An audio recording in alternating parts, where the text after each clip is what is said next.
Hey friends, it's me, Josh. I know we're not used to seeing each other quite like this. Usually we're used to seeing each other when you come in to the school in the morning to start your day. It's still really good to see you, and I don't know when we're gonna see each other next. And I don't know when we're gonna see each other to start your day at school again next. You see, we're in a big crisis as a whole community, and not just Randolph, and not just the Hudson Valley, and not just New York, but the whole world. A crisis is like this big problem that affects everybody, and by now you probably know that it's called coronavirus. And coronavirus can cause a sickness that has a lot of people concerned. So we're participating in something that people all over are also participating in to try to help stop the spread of these germs that can cause this sickness. We're staying home to be helpers. And it reminds me that my old friend, Mr. Rogers, once said that when he was a kid and he would see something that might be a little bit scary on the news, his mom would tell him to look for the helpers, that he would always find people helping. And in this case, we are the helpers. By making the choice to stay home with our family and not come to school, we're keeping the germs from spreading, and therefore we're helpers, and we should be really proud of that. But this situation brings up, a lot of other feelings. You might be missing your friends and your teachers. You might be worried about the fish or the beehive. You might be wondering about what's going on at the creek and how the flowers are coming up in the gardens. Simply put, we're all, grown-ups included, are feeling disconnected. And what makes Randolph so special is how strong our connections are to each other and our community. And that's one of the reasons why being away from each other is even more difficult. I also want you to know that while we've been away, your teachers have been working really, really hard in a really new way for them too. And they've been thinking about how we can use the tools that are available to us to solve this big problem of how disconnected our community is feeling from one another.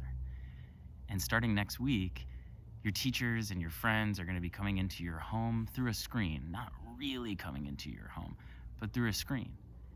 And I expect that you guys will be as helpful and as curious as you always are there, as you are in the classroom. But during that time, you're going to get answers to some of those questions. You're going to get to see your friends and your teachers and check in with them. You're going to get ideas of ways to learn in your world, and you're going to have chances to share all of the things that you're learning in the work that you're doing with your family at home with your friends. Because again, what makes Randolph such a special place is the strength of the connections that we have. And while it might look different than what we've all gotten really used to, and what we all love so much, these connections are not going to stop.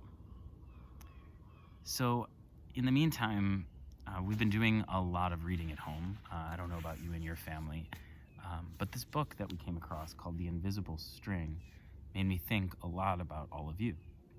And the author, Patrice Karst, wrote this story about a family who learns that they're connected even when they're not together. And I think that there's a lot of lessons in this for us right now as a bigger Randolph family to think about. So this is The Invisible String by Patrice Karst. You might notice I've taken a little bit of creative license, and I think that the author would be okay with that. What that means is I've changed some of the words to fit our purposes a little bit, but the message and the rest of the words belong to this author. Oh, and one exciting thing is that this book is actually dedicated to you. It's dedicated to the children of the world and the magic of their strings.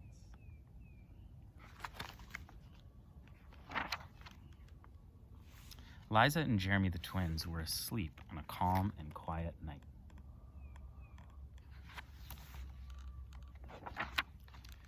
Suddenly it began to rain very hard, and thunder rumbled until it got so loud that it woke them up.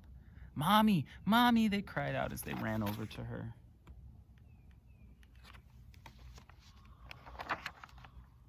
"Don't worry, you two. It's just the storm making all that noise. Now go back to bed." "Oh, we want to stay close to you," said Jeremy. "We're scared." Mom said, "But you know we're always together, no matter what." "But how can we be together when you're out there and we're in bed?" asked Liza.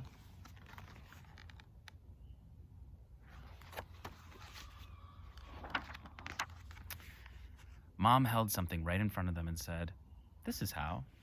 Rubbing their sleepy eyes, the twins came closer to see what Mom was holding. I was about your age when my mommy first told me about the invisible string.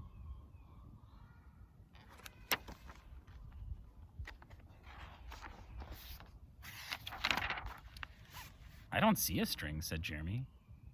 "You don't need to see the invisible string. People who love each other are always connected by a very special string made of love." "But if you can't see it, how do you know it's there?" asked Lisa. "Even though you can't see it with your eyes, you can feel it with your heart, and you know that you are always connected to everyone you love." Let me read that again. "Even though you can't see it with your eyes, you can feel it with your heart and know that you are always connected to everyone you love."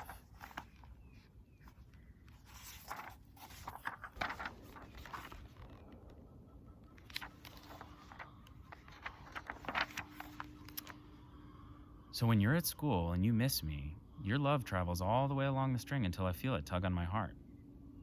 And when you tug it right back, we feel it in our hearts, said Jeremy. Yeah.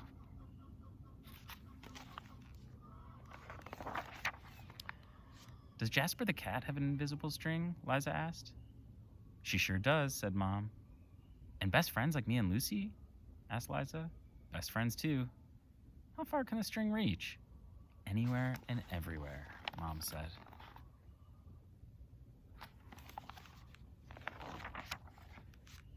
"Would it reach me even if I were a submarine captain deep in the ocean?" asked Jeremy. "Yes," Mom said. "Even there." "Or a mountain climber?" "Even there."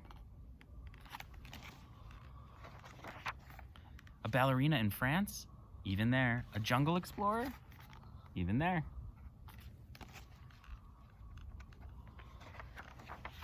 "How about an astronaut out in space?" "Yep, even there."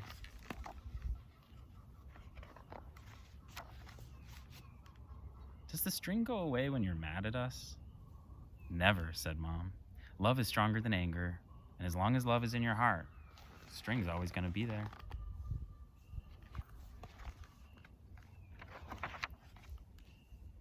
"Even when you get older and can't agree about things like what movie to see or who gets to ride in the front seat? Or what time to go to bed? Oh, that's right. You two should be in bed."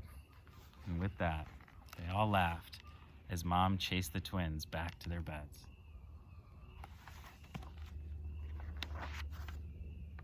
And within a few minutes, they were asleep, even though the storm was still making the same loud noises outside. As they slept, they started dreaming of all the invisible strings they have, and all the strings their friends have, and their friends have, and their friends have, until everyone in the world was connected by invisible strings. And from deep inside, they could now clearly see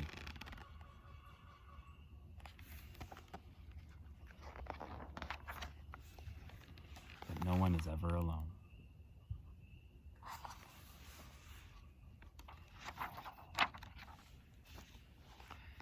Until we meet again, I want you guys to be thinking about all the invisible strings in your life. And I want you to give them little tugs here and there, and you'll feel the love come back from the person on the other side of that string. From your friends, from your teachers, and even from your director. Did you feel that? We'll see you guys again soon.